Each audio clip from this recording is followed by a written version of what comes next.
चुराए हैं, चैन भी चुराया है। पिता है मेरी तरफ और मुस्कुराता है, पिता है मेरी तरफ और मुस्कुराता है। वाले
शान्तिदेवा हरि एकदन्ताय विद्महे वक्रतुण्डाय धीमहि तन्नो दन्तिः प्रचोदयात् हरि ओम् केशुताय विद्महे शिवप्रियाय च धीमहि तन्नो गौरी प्रचोदयात् हरि ओम् तत्पुरुषाय विद्महे महादेवाय धीमहि तन्नो रुद्रः प्रचोदयात् हरि ओम् आञ्जनेयाय विद्महे वायुपुत्राय धीमहि तन्नो हनुमः प्रचोदयात् नानासुगन्धि पुष्पाणि यथाकारो भवानि च पुष्पाञ्जलिर्मयानन्दं गियानां परमेश्वरः ॐ भूर्भुवः स्वः भगवते श्री शिव महापुराणाय नमः शम्भ सदाशिवाय नमः मन्त्रपुष्पाञ्जलिं समर्पयामि कुलीश्वरात् भगवान् की जय हो श्री सीतारामचंद्र भगवान की जय हो श्री राधा गोविंद देव भगवान की जय हो बोले लक्ष्मी नारायण भगवान की जय हो बोले अनंत बलवंत श्री हनुमंत लाल की जय हो श्री शिव महापुराण की जय हो व्यास महाराज की जय हो धर्म की जय हो अधर्म का प्राणियों में विश्व का सनातन धर्म की बस्ती नगर की भक्तों भगवान की सब संतन की सब भक्तन की आज के आनंद की हर हर महादेव नमः पार्वती हर हर हर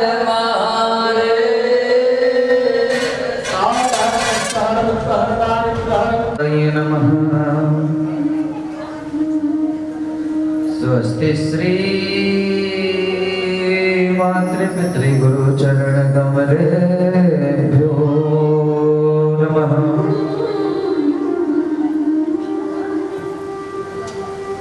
मातृपितृगुरुचरणकमलेभ्यो नमः। श्रीमद्कुञ्जविहारिणे नमः। श्री अनंत बलवंत हनुमंत लालाय नमः। वक्रतुंड महाकार्या सूर्यकोटि समप्रभा निर्विघ्नं कुरुर्मे देवः सर्वकार्येषु सर्वदा। विघ्नेश्वराय वरदाय सुरप्रियाय लंबोदराय सकलाय जगद्धिताय नागाननाय श्रुतियज्ञविभूषिताय गौरीसुताय गणनाथे नमो नमस्ते। कस्तूरीतिलकमललाटपटले वक्षस्थले कौस्तुभं नासाग्रे वरमौक्तिकं करतले वेणुमुखरे कङ्कणम् सर्वाङ्गे हरिचन्दनं सुललितं कंठे च मुक्तावलिं गोपस्त्री परिवेष्टितो विजयते गोपालचूडामणिं। त्वमेव माता च पिता त्वमेव बन्धु च सखा त्वमेव विद्या द्रविणं त्वमेव सर्वं मम देव देवा। जय जय श्री राधा रमण जय जय श्री नवल किशोर जय गोपी चित चोर प्रभु, जय माखन चित चोर।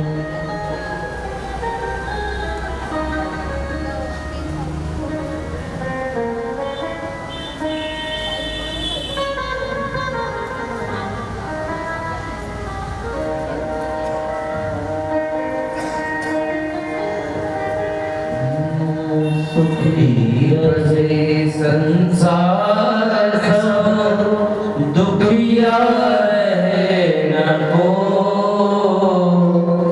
यह अभिलाषा हम सबकी भगवान पूरी हो। बुद्धि केवल सबके भीतर हो,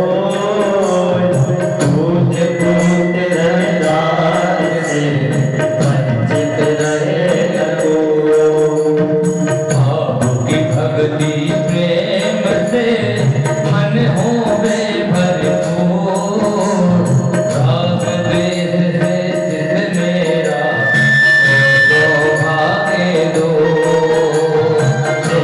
भरोसा तार कब दुखिया रहे रखो, हम सबकी भगवन पूरी हो।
ब्रह्मांड नायक सर्वेश्वर सर्वेश्वर सर्वाधिपति निकुंजेश्वर आधार गुणवाधारण चिदाधार निलकारिणी अकारण करुण करुणा वरुणाले भक्त वांछे जिसकी दिव्यवांगमय मूर्ति शिव महापुराण। आइए पवित्र पुण्य महीने में षष्ठम दिवस की शिव महापुराण की कथा में हम सब मध्याह्न कालीन में प्रवेश करने जा रहे हैं। तो क्यों ना शांत चित्त होकर के कथा को सुने।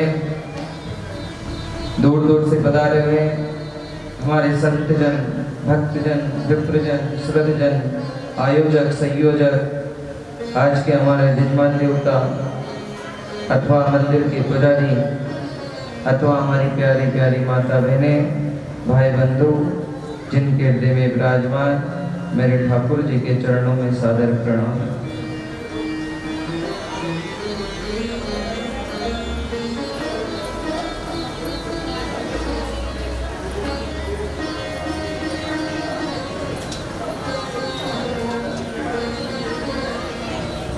समय जाते देर नहीं लगता भैया, धीरे धीरे षष्ठम दिवस में प्रवेश करते हैं। राधे राधे। हर हर हर हर हर हर।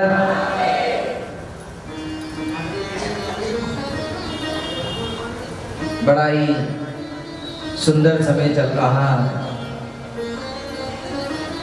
और ये समय बार बार मिलने वाला नहीं है। समय देते ही हम इसका सदुपयोग करें। क्यों ना 3 दिन का समय और निकालें और कथा को बड़ा विधिवत रूप से सुने। आइए कथा में प्रवेश करने से पहले कुछ क्षण भगवान का शिव कीर्तन हो जाए, तत्पश्चात हम कथा में प्रवेश करें। श्री शिवाय नमस्तुभ्यं। श्री शिवाय नमस्तुभ्यं। श्री शिवाय नमस्तुभ्यं। श्री शिवाय नमस्तुभ्यं। श्री शिवाय नमस्तुभ्यं। श्री शिवाय नमस्तुभ्यं। श्री शिवाय नमस्तुभ्यं। श्री शिवाय नमस्तुभ्यं। श्री शिवाय नमस्तुभ्यं। श्री शिवाय नमस्तुभ्यं। श्री शिवाय नमस्तुभ्यं। श्री शिवाय नमस्तुभ्यं। श्री शिवाय नमस्तुभ्यं। श्री शिवाय नमस्तुभ्यं। श्री शिवाय नमस्तुभ्यं। श्री शिवाय नमस्तुभ्यं। श्री शिवाय नमस्तुभ्यं। श्री शिवाय नमस्तुभ्यं। श्री शिवाय नमस्तुभ्यं। श्री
कैसे हो सभी लोग?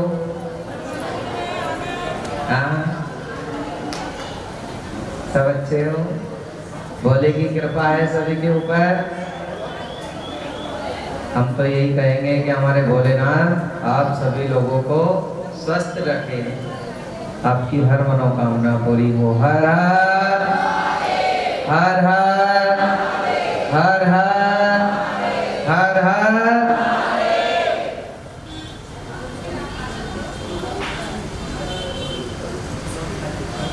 कल की कथा में हमने सुना गणेश भगवान का जन्म और कार्तिकी जी का जन्म कैसे हुआ। ये कथा आप लोगों ने बड़े प्रेम और श्रद्धा के साथ सुनी। आइए आज की कथा में हम प्रवेश करते हैं, क्योंकि समय तो अपनी गति से चल ही रहा है। बैठे हैं यहाँ समय निकाल करके, तो कुछ जीवन में परिवर्तन जरूर लेकर के आए। शिव आदि है, अनादि है, अनंत है। सृष्टि का जब संगार भी हो जाता है, अकाल पताल सतल लोक तलातल महातल जब सब एक हो जाते हैं, तब भी मेरे शिव ही इस धरातल के ऊपर रहते हैं। वो आदि है, अनादि है, अनंत है। शिव की महिमा का पार भी किसी ने नहीं पाया।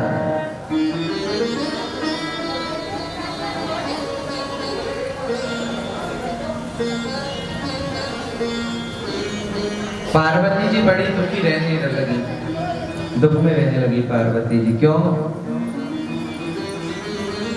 क्योंकि उनका कोई पुत्र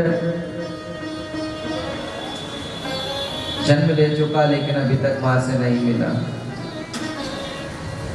भेजा गया नंदी को खोज के लिए कि जाओ भैया हमारे बेटे को ढूंढ करके लेकर के आओ। गंगा के किनारे 6 स्त्रियां उस बालक का लालन पालन पोषण कर रही थी। जब जाकर के नंदी जी ने कहा कि ये तो भोलेनाथ का बेटा है, आप इसे दे दीजिए। तब नंदी बोले, कार्तिक जी बोले नंदी से कि मेरी माँ ने मुझे जन्म दिया है, ये जन्मदात्री है। पार्वती तो मेरी धर्म की माँ है, तो मैं तो मेरी माँ के ही पास रहूंगा। अब पार्वती जी बड़ी दुख में रहने लगी कि कार्तिक जी आ नहीं रहे, क्या करें। तो पार्वती जी ने भोलेनाथ से पूछा कि भोलेनाथ, एक बार हम मंदिर में चौसर का खेल खेल रहे थे, और चौसर का खेल खेलते खेलते उसी समय पुजारी जी भी वहां पर आ गए। और पुजारी जी आए तो मैंने पुजारी जी से पूछा था कि हम दोनों में से कौन जीतेगा। तो पुजारी जी ने क्या कहा था कि भोलेनाथ जी जीतेंगे। थोड़ी देर में चौसर का खेल खत्म हो गया और माता पार्वती जी जीत गई और भोलेनाथ हार गए। तो पार्वती को पुजारी के ऊपर बहुत गुस्सा आया। तो पार्वती जी ने पुजारी जी को श्राप दे दिया, जा आज से तो कोड़ी कोड़ी हो जाएगा। ये श्राप दे दिया, माता पार्वती का श्राप। धीरे धीरे पुजारी के शरीर में कोढ़ का रोग पैदा हो गया। अब कोढ़ का रोग जब पैदा हुआ तो देवलोक से उसी मंदिर में कुछ अप्सराएं आई। कोई अप्सराएं आई, अप्सराओं ने देखा कि पुजारी की हालत बहुत खराब है, तो उन्होंने कहा आप ऐसा करो कि संकट सोमवार का व्रत करो तो आपका ये कोढ़ का रोग दूर हो जाएगा। पुजारी जी ने उन देवियों के कहने से संकट सोमवार का पूरा विधान पूछा, उपाय पूछा।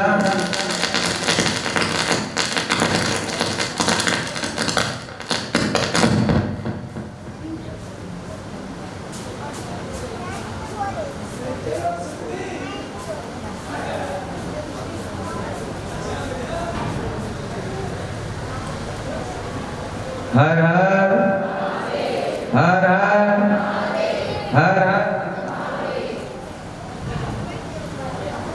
तो विधान करा, संकट सोमवार का व्रत किए 16 सोमवार के, और 17वां पे उसका उद्यापन करा।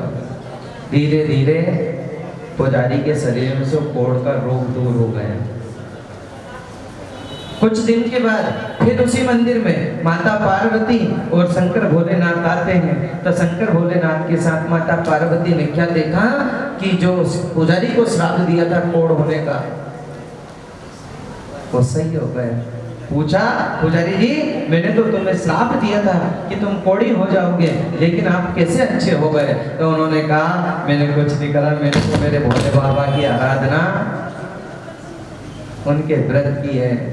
तो इससे क्या मेरा पुत्र हुआ पुत्र जो गुम गया है, मिल नहीं रहा, मुझसे नाराज है, वो वापस आ सकता है? तो उन्होंने कहा बिल्कुल, क्यों नहीं आएगा।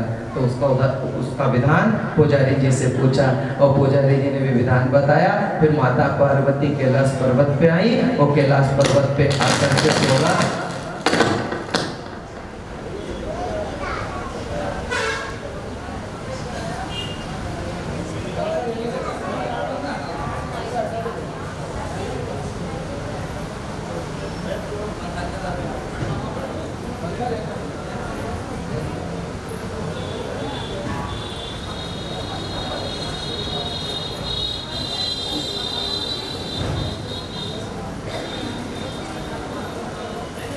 हर हर हर हर हर हर। तो फिर माता पार्वती जी ने भी कैलाश पर्वत पे आकर के 16 व्रत किए, और 16 व्रत करके 17वें व्रत पर उद्यापन कर दिया। उद्यापन होते ही इधर पूर्णाहुति हो रही थी कि माता पार्वती का वो पुत्र कार्तिक जी वहां पर आ गए। माता पार्वती जी से कार्तिक जी ने पूछा कि तुमने ऐसा मुझसे क्या, कौन सा पुण्य किया था कि जो मैं तुमसे रुष्ट था, लेकिन फिर भी मैं आ गया तुम्हारे पास, तो बताइए। तो हमने कहा मैंने संकट सोमवार का व्रत किए, उसी से आप वापस आए हो। तो कार्तिक जी ने वो व्रत किए, क्यों किए? कोई उनका मित्र गुम गया था, उस मित्र के लिए उन्होंने वो व्रत किया। तो भोलेनाथ तो देना जानता है।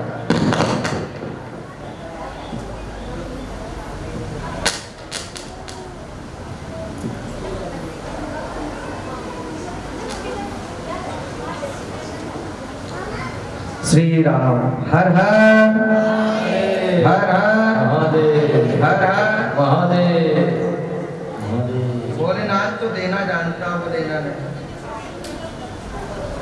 उसके दरबार में आकर के बैठ जाओ, बस बैठे बैठे उससे भजन करते रहो। कभी भी आप देखना, संसार के सामने जाकर के कोई सी बात कहना, शायद संसार के लोग आपकी बातों को सुनकर के भी अनसुना कर दें, लेकिन मेरे महादेव आपके सामने सुनेंगे नहीं, पर लेकिन आपकी मनोकामना वो पूरी कर देंगे। आस लगा करके बैठो तो सही उसके दाम में आकर के, वो तो देता है, वो देना जानता, लेना नहीं। हर हर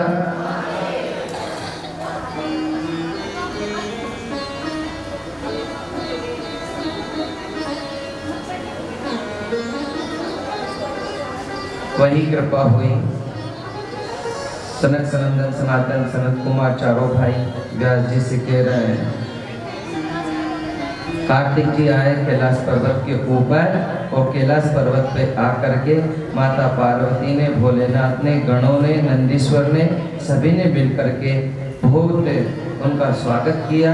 पूरे द्वार को सजाया गया, जगह जगह तोरण बांधे गए। माता पार्वती ने अपने बेटे को आलिंगन किया। हाँ, गणेश जी अपने भाई को देख करके बड़े खुश हुए। हाँ, भाई भाइयों में एकता होना बहुत जरूरी है, बहुत जरूरी है। भाई भाई परिवार में एकता होना जरूरी है। आलीशान बंगला बना लो और उसमें कोई रहने वाला नहीं हो, अपना ही रहने वाला ना हो, तो आलीशान बंगले की कोई कीमत नहीं है। लेकिन झोपड़ी में भी कोई अगर सामूहिक परिवार से रहता है तो आलीशान बंगले से कम भी नहीं है हमारा है। हाँ? प्रेम भरा है उसमें।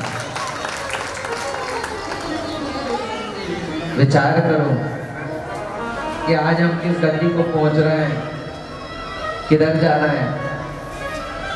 धीरे धीरे हमारा परिवार हमसे छूटता चला जा रहा है। मैंने शुरू दिन की कथा में भी कहा था कि देखो भगवान भोलेनाथ का ही एक ऐसा परिवार है जिसमें अनेकता में एकता भरी हुई है। जिस दिन शुरुआत कथा हुई थी 29 तारीख को, उस दिन बोला था कि भोलेनाथ की कथा एक ऐसा परिवार है, शिव परिवार, जिसमें अनेकता है पर लेकिन एकता भरी हुई है। हाँ? दिरानी जेठानियों में नहीं पड़ पा रही हमारी तो। हाँ? बताओ कौन कौन की दिरानी लड़ती है, आप खड़े करो। हाँ? जेठानी प्रेम प्रेम से रहते हो? नहीं।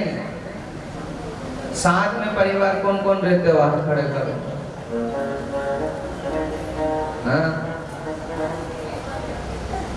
देखो 4-5 ही हाथ खड़े हो, बाकी सब अपना अपना चूल्हा लेके अलग बैठा हुआ है। हाँ?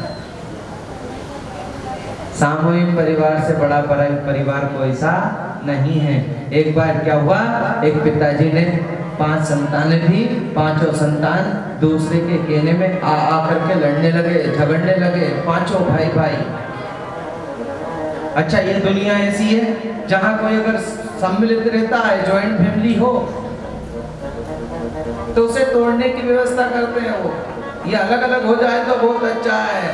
दिरानी को सिखाना चालू कर देंगे, जेठानी को सिखाना चालू कर देंगे, सास को सिखाना चालू कर देंगे। अरे वो तेरी बहू ऐसी है, जहाँ देखो वहाँ बैठती फिरती है, देख तेरी वो दिरानी ऐसी है, तेरी जेठानी ऐसी है। और हम उन नारदों को कहने में आकर के हमारे घर को 3 तेरा कर देते हैं। तो पांचों भाई लड़ने लगे, झगड़ने लगे। तो पिता की आत्मा बहुत दुखी। सबसे ज्यादा कौन दुखी होता है बताओ? माँ बाप दुखी होते हैं भाई भाई अगर आपस में लड़े तो, कि देखो मेरी औलाद होकर के मेरे सामने ही लड़ रहे हैं, झगड़ रहे हैं। तो पांचों भाइयों को बुला करके बिठाया और बिठा करके 5 लकड़ी उनके हाथों में दी। कितनी? 5 लकड़ी उनके हाथ में दी। एक एक लकड़ी पांचों भाइयों के हाथ में दे दी। कहा कि इसे तोड़ो, तो पांचों भाइयों ने वो लकड़ी को तोड़ दिया। अब उन्होंने कहा कि पांचों इसको सम्मिलित करो, ये लकड़ी को वापस दिए गए, अब इसे तोड़ो। पांचों की जब मोली बन गई, अब पिता ने कहा अब तोड़ो इसे, तो पांचों से भी नहीं टूटी। तो पिता ने कहा जिस प्रकार से अलग अलग हो सकते हो, चूल्हा अलग हो जाए कोई बात नहीं, हाँ, पर लेकिन आत्मा और मन अलग नहीं होना चाहिए, कपट नहीं होना चाहिए, छल छिद्र नहीं होना चाहिए। हर हर हर हर।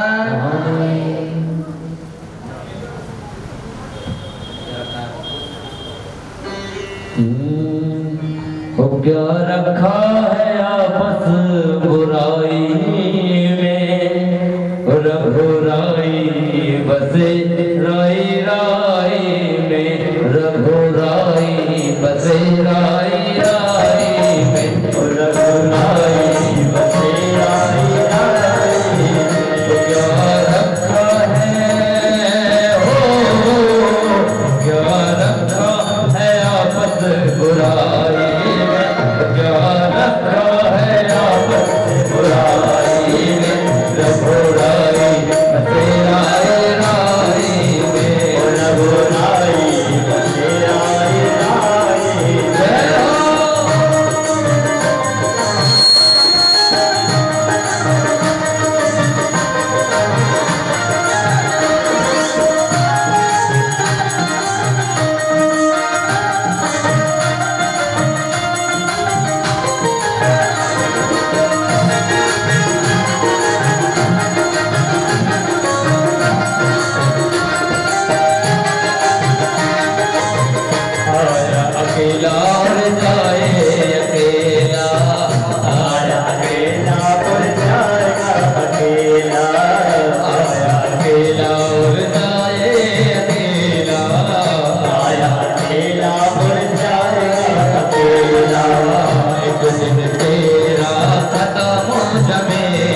पल दो पल की यह जिंदगानी, पल दो पल की यह जिंदगानी, पल दो पल की ये जिंदगानी, पल दो पल की ये जिंदगानी।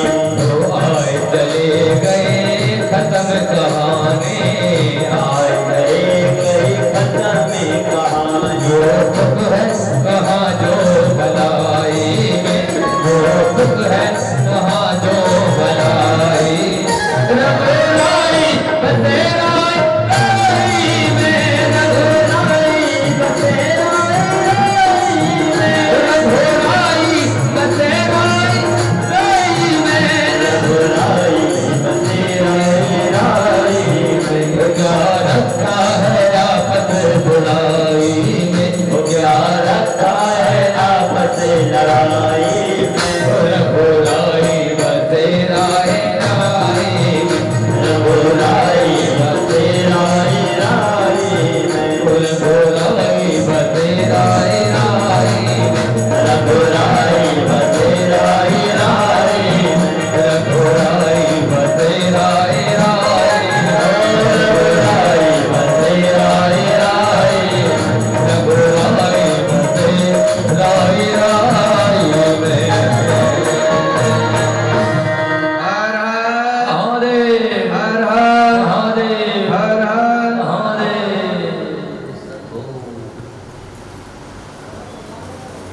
बताया गया है शिव परिवार में सभी लोग प्रेम से रहने लगे। उसी प्रेम को देख करके 33 करोड़ देवी देवता ब्रह्मा जी सरस्वती जी के साथ, इंद्र इंद्राणी के साथ, कुबेर जी अपनी धर्म पत्नी के साथ और विष्णु जी अपनी पत्नी लक्ष्मी जी के साथ वहां पधारे, क्योंकि शिव परिवार का स्वागत करने के लिए। और उसी घर में भी लक्ष्मी ठहरती है जिस घर में सबसे पहले शांति हो। एक बार आप लोग कहते हो गुरुजी पैसा तो आता है पर रुकता नहीं है। अच्छा, समुद्र मंथन हुआ था ना, तो समुद्र मंथन जब हुआ तो लक्ष्मी प्रकट हुई, समुद्र में से लक्ष्मी निकली। अब लक्ष्मी ने 33 करोड़ देवी देवता असुरों ने कहा ये कौन रखेगा लक्ष्मी को? तो लक्ष्मी जी ने कहा जहां मेरा मन होगा वहां जाऊंगी। सब लाइन में खड़े हो जाओ, जो मुझे पसंद आएगा मैं उसे वरमाला पहना दूंगी। एक तरफ देवती खड़े, देवती की लाइन में भी जाकर के देख लिया लक्ष्मी जी ने, देवताओं की लाइन में भी जाके देखा, और एक तरफ ब्रह्मा विष्णु और शंकर खड़े हुए हैं, तीनों को भी जाकर के देख लिया। अब देखा कि सबसे जगह अच्छी शांति कहां पर है। लक्ष्मी जी ने सोचा कि शांति कहां पर है, तो भगवान नारायण का एक श्लोक गाते हैं ना, शांता कारम। ब्रह्मा जी तो सृष्टि पाल लगे हुए रचिका सृष्टि की रचना करने में, और शंकर भगवान जब देखो जब संहार करते रहते हैं रौद्र रूप में। लक्ष्मी जी ने कहा नहीं नहीं, और जैसे ही देखा भगवान विष्णु को कि वो तो बिल्कुल शांति से बैठे हुए, किसी से कोई चर्चा नहीं, जा करके वरमाला डाल दी। कहने का तात्पर्य क्या है कि लक्ष्मी कहाँ है? जिस घर में शांति हो, अभद्रता ना फैली हो, काम ना हो उस घर में, विकार ना हो, क्रोध ना हो, तमोगुण ना हो, रजोगुण ना हो, लक्ष्मी दौड़ के चली आएगी। दौड़ करके हमारे अंदर इतना तमोगुण भरा हुआ है, राजसी गुण भरा हुआ है। लक्ष्मी चाहते हो? सबको जरूरत लक्ष्मी की, तो बोलो। पैसा तो सबको चाहिए ना, आर्थिक की तो व्यवस्था चाहिए, जब भी जाकर के ऐसे शुभ अवसर भी होते हैं। अर्थ से ही धर्म हो सकता, अर्थ से ही कर्म हो सकता, तो अर्थ होना बहुत जरूरी है। और लेकिन लक्ष्मी अगर चाहिए, घर के नियम बनाइए।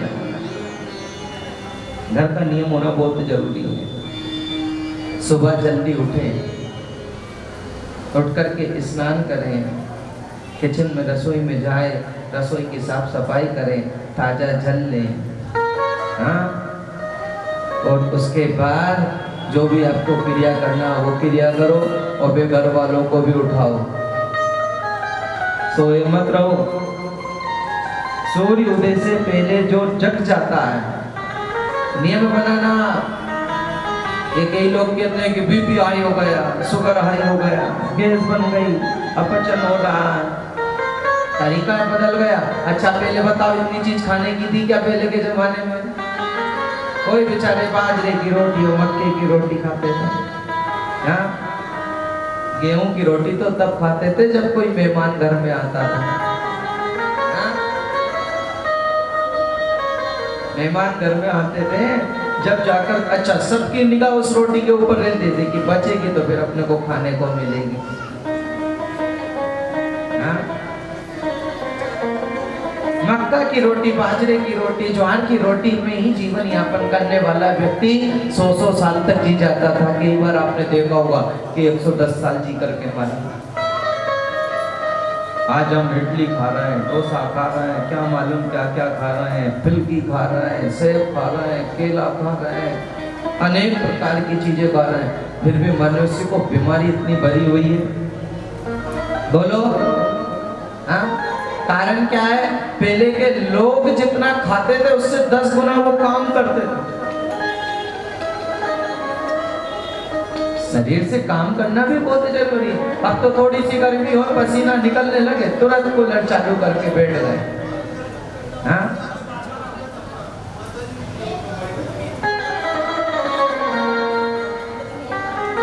मेहनत करना कोई चाहता नहीं, परिश्रम करना कोई चाहता नहीं, परिश्रम कोई नहीं कर रहा। अच्छा बताओ, पहले बाल सफेद कब होते थे? बहू बेटे घर में आ जाते थे तब जाकर के एक दो बाल सफेद दिखते थे, हाँ? मालूम आपको? राजा दशरथ ने एक बार क्या देखा, राजा दशरथ ने, कि जब बुढ़ापे की वृद्धता की तरफ प्राप्त हो रहे थे राजा दशरथ, तो दशरथ जी एक दिन आईने में अपना मुख देख रहे थे, और मुख देखते देखते उन्होंने क्या देखा कि मेरे कान के बाल सफेद हो गए। यानी उनको लगा कि अब मैं बूढ़ा हो चुका हूँ, वृद्धता की तरफ प्राप्त हो गया हूँ, अब मुझे राम को राजा बना देना चाहिए। तो बताओ, वो खाली बाल देख करके उनको पता लग गया था कि अब मेरी मृत्यु निकट आने वाली। अब सफेद बाल कितने से बालक को हो जाते हैं? बोलो, 14, 15, 16 साल का हुआ कि बालक को सफेद नहीं लगते। आंखों से कमजोर कब होता था? 70, 80 साल के बाद उसे थोड़ा बहुत। आज भी पहले के जो लोग हैं ना, उनको देखो टनाटन रखे हुए हैं, फिक्स रखे हुए हैं। आजकल छोटे से छोटे बच्चों को चश्मा लग गया हमारा, 10-12 साल का हुआ कि उसे चश्मा लग गया। और गांव में पहले के जो डोकरे होने ना, आज भी दैनिक भास्कर पढ़ रहे हैं बिना उसके चश्मे के, हाँ? कारण कहीं ना कहीं गलती हमसे हो रही, और आने वाले समय पीढ़ी बिल्कुल इसको भोगना ही है। शिव महापुराण में लिखा है, भागवत कथा के 10वें स्कंद में भी लिखा है कि मनुष्य की उम्र इतनी कम हो जाएगी, इतनी कम हो जाएगी, बहुत ना के बराबर। कलयुग में भगवान ने फिक्स करके भेजा मनुष्य की उम्र कितनी? 100 साल। 100 साल तक जी सकते हो। नियम, संयम, कर्म, आचरण, विचार, प्राणायाम, ब्रह्मचर्य, व्रत का पालन अगर करके आप रहे तो बराबर 100 साल जीना, हाँ? तो कलयुग में कितनी उम्र थी मनुष्य की? 100 साल। तो कलयुग की उम्र कितनी है? 4,32,000 कलयुग की उम्र है। इसके पहले एक और युग था जिसका नाम था द्वापर युग, जिसमें भगवान श्री कृष्ण ने जन्म लिया था। उस द्वापर युग में मनुष्य की उम्र कितनी थी? बोले 100 के आगे एक 0 और लगा दो, तो एक 0 लग जाएगी तो कितना हो जाएगा? 1000 साल तक मनुष्य जीता था। फिर द्वापर युग की उम्र कितनी होगी? बोले कलयुग की उम्र 4,32,000 वर्ष प्लस वापस उसमें 4,32,000 और जोड़ दो। कितने? 4,32,000 और जोड़ दो तो कितने हो जाएंगे?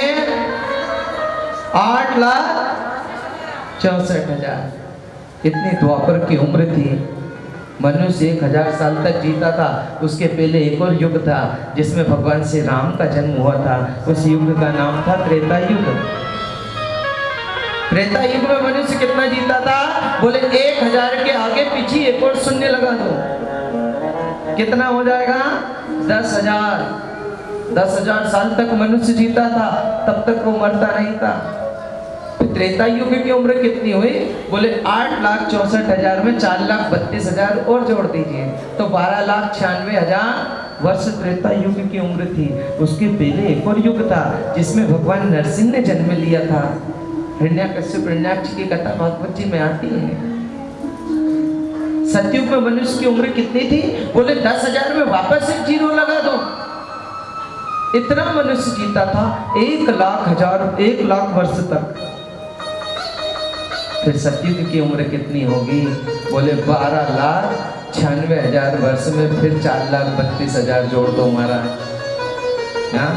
इतना युग की उम्र थी। अच्छा फिर पाप पुण्य कहाँ रहते थे?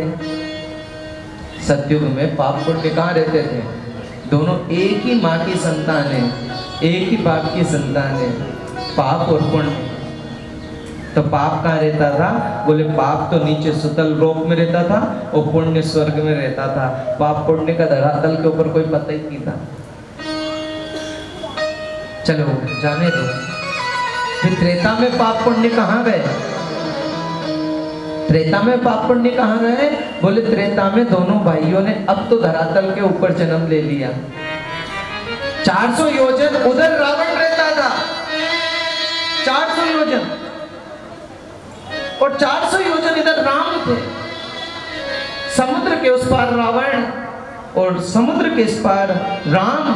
तो राम को पुण्य का प्रतीक बताया है और रावण को पाप का। चलो अच्छा है, यहां तक भी सीमित था। कितनी दूरी पे रावण पाप रहता था, वो इतनी दूरी पर पुण्य रहता था। पर द्वापर वो है, वो पाप पुण्य कहाँ गए? बोले अब तो दोनों भाइयों ने एक ही परिवार में जन्म ले लिया। सगे माँ के औलाद, एक ही बाप की औलाद। अब तो दोनों भाइयों ने एक ही परिवार में जन्म ले लिया। भाइयों, जहां दुर्योधन का जन्म हुआ, कौरवों का जन्म हुआ, वो पाप का प्रतीक है, और पांडवों का जहां जन्म हुआ वो पुण्य का प्रतीक है। तो चलो ये भी ठीक था कि अलग अलग था मामला। लेकिन कलयुग में पाप पुण्य कहां गए?